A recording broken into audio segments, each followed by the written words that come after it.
sent un peu plus de sérénité au quotidien pour travailler?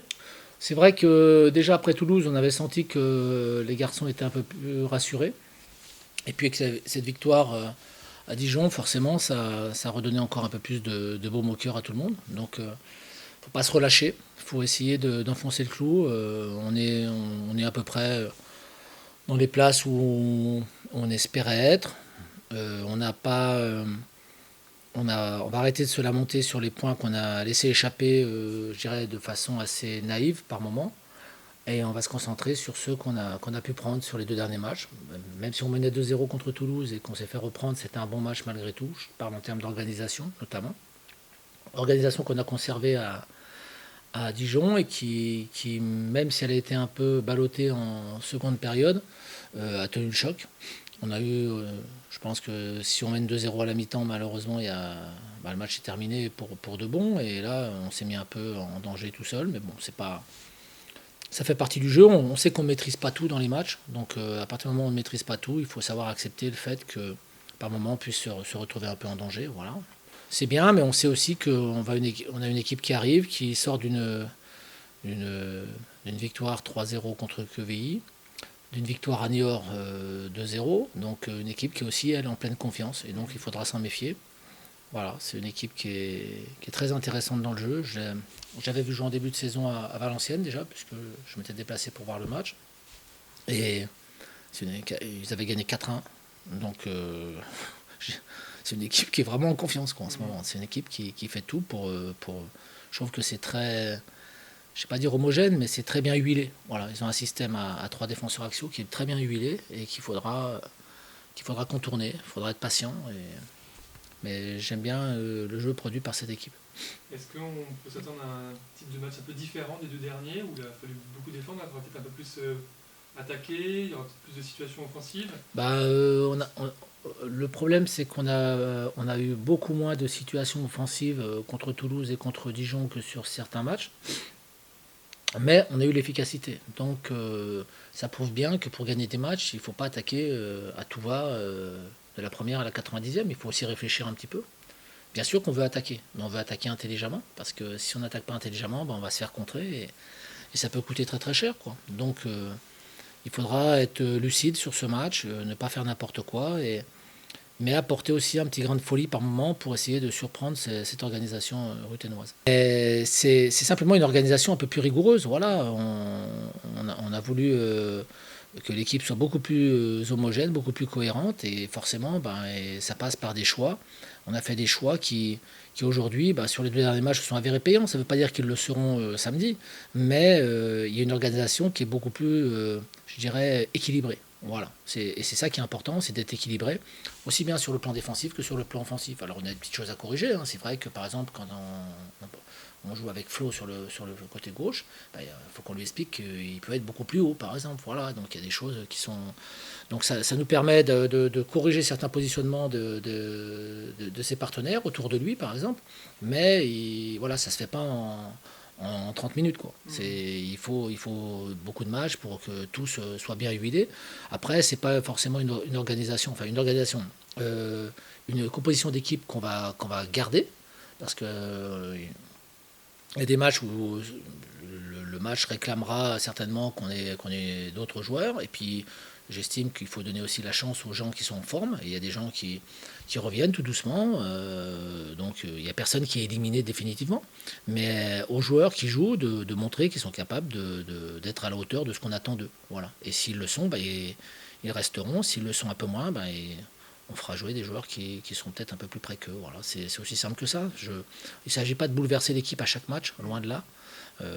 Mais il s'agit simplement que tout le monde soit dans un cadre bien précis et que tout le monde soit en confiance dans ce cadre. Voilà, c'est aussi simple que ça. Tout simplement, il y avait de la confiance un petit peu. Tout à fait. Dernièrement, il y a Maël Sibi qui nous a rejoint, qui a fait 3 matchs, c'est aussi un peu positif, qui a apporté de l'impact au milieu de terrain. Je pense que justement, si on arrivait à dynamiser un petit peu l'équipe. Disons que l'arrivée d'un nouveau joueur, ça donne toujours un peu plus de peps à l'équipe. Sur le premier match à Pau, on a vu qu'il n'était pas tout à fait prêt, qu'il n'avait pas tous ses repères avec ses partenaires.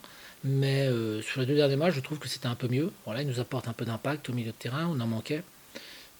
Sur un championnat de Ligue 2, c'est toujours nécessaire d'avoir un peu d'impact, notamment au milieu de terrain, parce que la lutte est féroce. Et sur le match de Dijon, on a vu aussi qu'il était capable de se projeter, de se créer des situations. Donc ça, c'est plutôt une bonne chose. On a encore deux, trois petits trucs à travailler avec lui, mais c'est pas.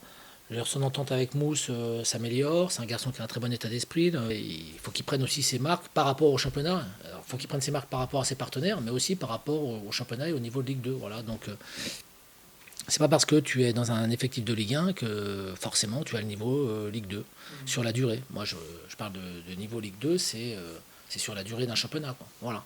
Et donc, ce qu'il lui fait pour l'instant, c'est très bien, mais il faut qu'il continue. C'est surtout ça, on l'attend sur la durée. Il y Voilà. a eu un changement dans le 11 de départ aussi, ce poste de latéral droit. Tu as choisi d'éliminer Samir Chabi qui allait jouer un peu dans l'axe plutôt de la défense en dernier match. C'est pour faire souffler un petit peu aussi peut-être. Oui, Max pour le faire souffler dans un premier temps. Il était un peu moins bien ces derniers temps. On a dû l'utiliser beaucoup quand il y a eu la période en septembre et il a eu beaucoup de mal à récupérer. Donc là, on a préféré le faire souffler un peu. D'autre part, on a Ousmane Camara qui fait des très bons matchs. Donc je trouvais que c'était un peu injuste de le sortir de l'équipe. Samir fait de très bons matchs. C'était injuste de le sortir aussi. Donc, et en tenant compte du fait que Dijon avait un joueur qui joue sur le côté mais qui rentre beaucoup à l'intérieur, donc on s'était dit qu'avec un défenseur axial qui peut jouer aussi latéral, qui peut jouer milieu de terrain aussi, puisque Samir est assez complet, ça devait le faire. Voilà. Donc ça permettait à Max de souffler un petit peu, mais on a totale confiance en Max. Hein. C'est un garçon qui a un état d'esprit remarquable. C'est simplement, et pareil, il arrive du national et il avait très peu joué à ce poste de latéral l'an passé. Il a fini la saison, mais il a pas suffisamment d'expérience, donc il a encore beaucoup de choses à apprendre à ce poste-là. Donc à partir de là, l'effectif tourne. L'important, c'est que la dynamique soit la meilleure possible et que les résultats suivent. Voilà, c'est surtout ça qui est important. Tu donnes aussi beaucoup de confiance du coup aux jeunes, que ce soit Chambi, Camara, mais aussi Adjam. C'est une confirmation de voir qu'ils peuvent répondre présent à chaque match. Encore une fois, s'ils sont performants, ils joueront, et s'ils le sont moins, voilà, Cheikh a joué au début de saison, à un moment donné, il était un peu moins bien. Il y avait les matchs avec l'équipe première, il y avait les matchs avec l'équipe nationale, il a dû partir en stage à chaque fois en équipe nationale, donc il n'a pas eu une récupération optimum, et donc il a du mal à récupérer un peu, et là ça commence à revenir, c'est bien. On a des jeunes de qualité ici, donc on essaie de leur faire confiance, mais ils n'ont pas un blanc-seing pour autant. Voilà, à eux d'être performants. S'ils ne sont pas performants, il y en a d'autres qui joueront. Par contre, s'ils sont meilleurs que certains joueurs d'expérience, eh ben, ils prendront la place des joueurs d'expérience. J'ai aucun problème par rapport à ça. J'ai aucun souci à faire travailler avec les jeunes parce que on voit qu'on manque d'expérience et le meilleur moyen d'acquérir de l'expérience, c'est de jouer. Donc à nous de faire jouer les garçons aussi de temps en temps, même s'ils ne jouent pas à plein pot, de les faire jouer suffisamment pour qu'ils puissent acquérir une certaine expérience et progresser au travers de ces matchs. Et Dieu sait si avec ces jeunes, il y a beaucoup de boulot. Hier, il y a eu le tirage sur la Coupe de France, du coup, un petit mot que tu as vu sur l'adversaire qui... Ben, on espérait quand même pas tomber sur un club de national. Enfin, c'est vrai que ça aurait pu être pire, on pouvait prendre Nancy, quoi, tu vois.